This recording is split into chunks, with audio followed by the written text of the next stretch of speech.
I just did archery downstairs. Oh yeah. Doing archery lessons. Not only did I get the lowest score of anyone in my group, I got the lowest score of anyone who's done it at any point so far in the whole of the journey. I respect the man who takes ownership of that. Honestly, I'm awful at archery. Who cares, bro? It's fine. So I'm going to begin. I mean, this is a character that is loved across over a century, you know, in entertainment. I mean, we've seen this character so many times. I'm just wondering about, for you, the enjoyment, obviously, getting your teeth stuck into this character, but also the kind of the pressure in trying to bring something new and breathe new life into a character that so many fantastic actors, obviously, before you have. Of course, yeah. Yeah, you know, as you say, there's a long line of Robin Hoods and many iterations. I just knew that I wanted it to be kind of as human as possible, and you know, we were always going to have these huge set pieces and these kind of death-defying stunt sequences and stuff, but I just wanted him to feel like a real person and to have flaws and to not be, you know, to not be too kind of formed or perfect, and because that's what real people are like, I think, you know, and so he is kind of. There is something a bit cocksure about him and a bit pig-headed, and I sort of, you know, there's a bit of a there's an almost kind of a prejudice to him, especially when it comes to John. I think, you know, it's certainly felt. I think it was felt more in the original script, but it's still there. You know, there's a tension there based on the fact that they're from opposing sides of a conflict, even though they both realise quite early on in the film that the conflict is a setup, and that they are both kind of pawns in that setup. So I just wanted it to feel rooted and earthy, and for him to be kind of vulnerable, but also kind of. I think it's interesting when characters that you are rooting for kind of challenge your expectations of them a little bit. I used to, when I was a kid, I used to love the kind of Errol Flynn, Robin Hood films, and it's what I think the first cinematic adaptation was over 100 years ago. What is it about this character, this world, that has stood the test of time in the way it has, and it's got such longevity?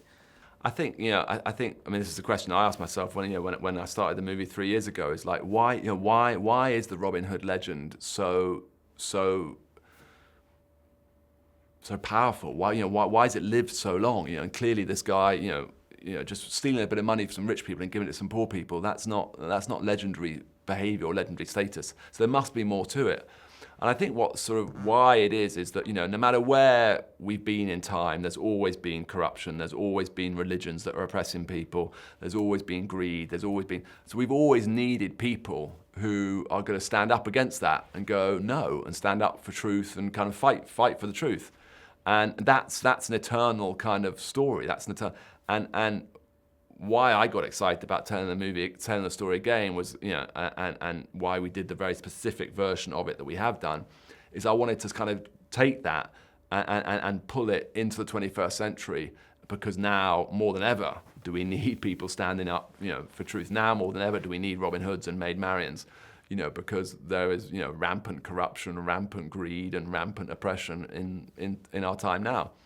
So I think it's a story that will always resonate, and so we decided that, you know, we wanted to make a version that just would hopefully connect to a modern audience and feel like a very modern version of it, rather than a kind of sort of picture postcard, you know, reverential version of the old ones. My next question was going to be about the kind of pertinence, but I think, as you sort of mentioned, I guess this has been relevant whenever it's taken place, hasn't it? Because there's always been a disparity between the rich and the poor, but it does feel particularly relevant now, and particularly, I think, in some ways, is many people feel like we need someone to believe in, and there isn't someone to believe in. So a character like this gives us that kind of faith. Well, see, I think that's what's, you know, I think you've nailed it, and I think that's what's really exciting about it, and I think that's why the Robin Hood story lasts. You know, especially when you compare it to superhero movies, like, you know, I mean, like, you know, I love them, but you know, to be a hero in those movies, you have to have an iron suit, or you have to be able to bend fire, or you have to be able to fly, or, you know,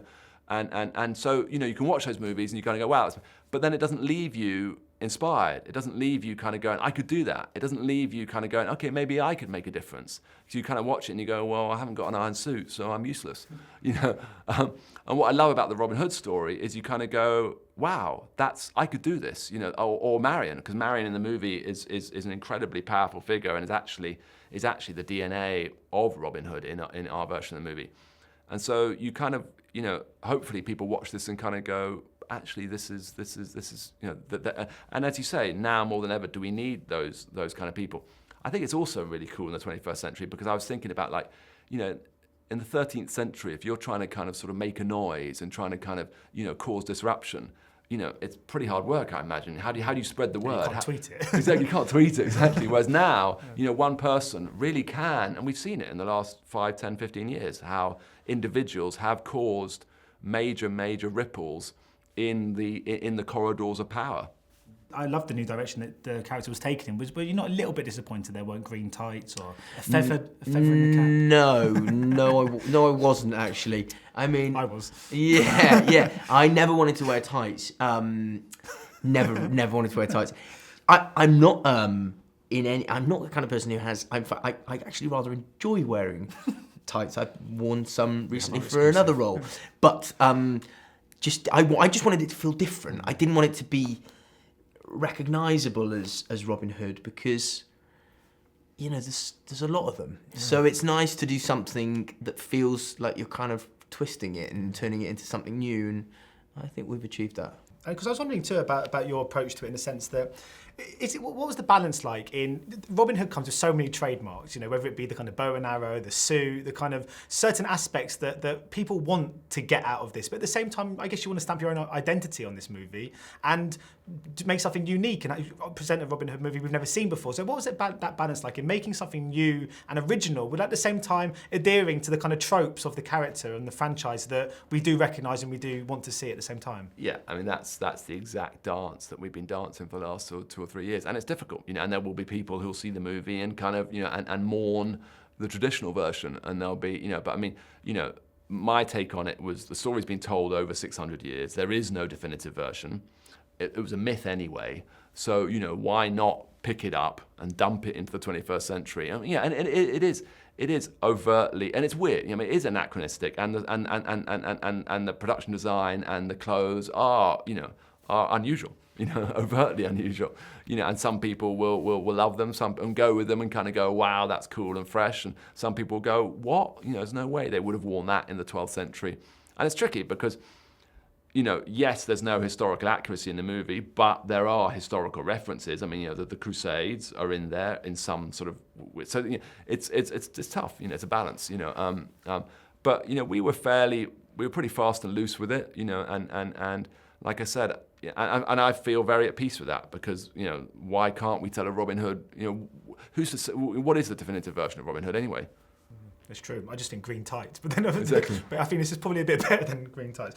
And so, I mean, the thing is, partly why the character obviously is lived as long as it has and is always seems relevant is because the disparity between the rich and the poor is always existing. Yes, exactly. It's why it's still a relevant story. Yeah. But at the moment, it feels particularly quite important. Yeah. I guess you could have said that any time over the last 100 years, but it does feel at the moment like I don't know, having someone to root for, even if it's a fictional character, seems quite needed. Yeah, I hope so. I mean, I think it's primarily a kind of high octane sort of fun popcorn thrill ride, but I think certainly Otto and I spoke about it in those terms and wanted it to have some weight and kind of, and I hope relevance for people watching it. There are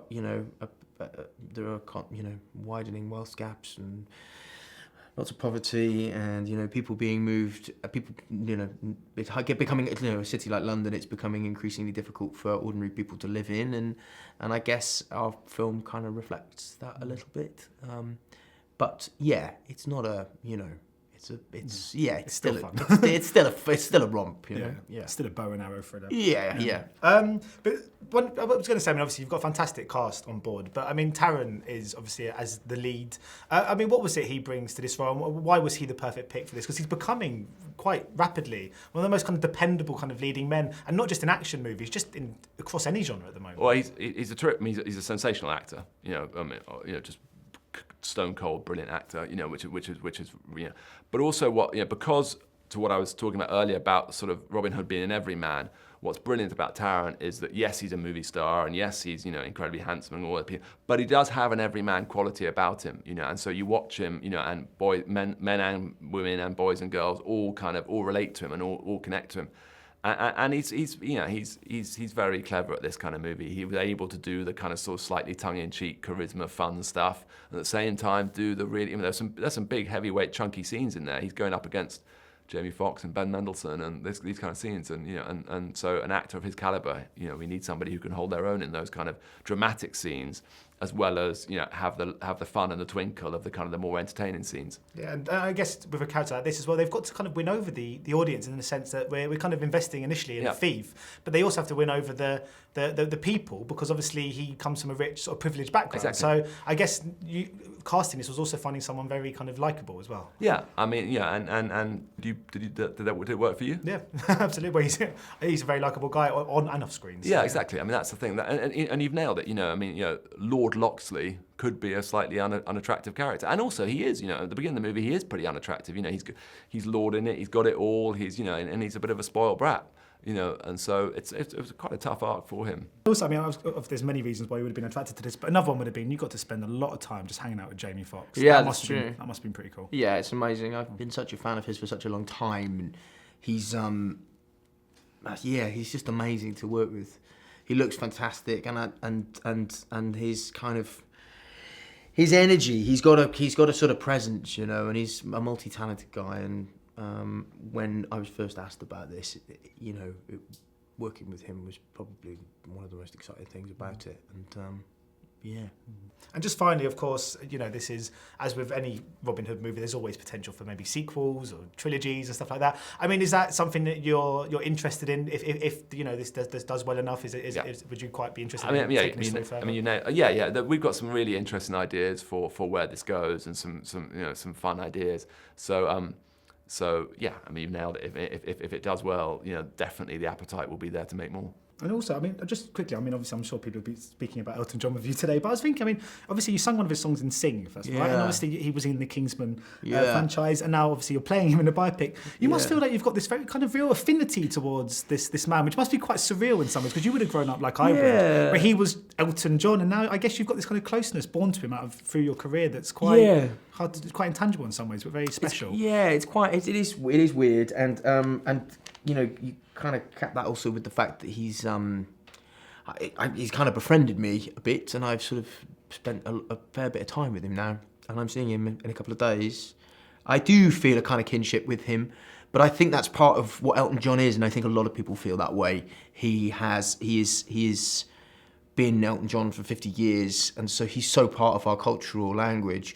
And I think that when you meet him, because he is a very open, very generous, kind of quite intensely connective person, that you feel, a sort of real love for him quite quickly. And I think a lot of people feel that. So I won't claim any ownership over him, but I certainly do feel close to him, yeah. Brilliant. Well, thanks so much for your time. Thank you. Much appreciated, man. Thank you. Take care. Ladies and gentlemen, you're watching Hey You Guys!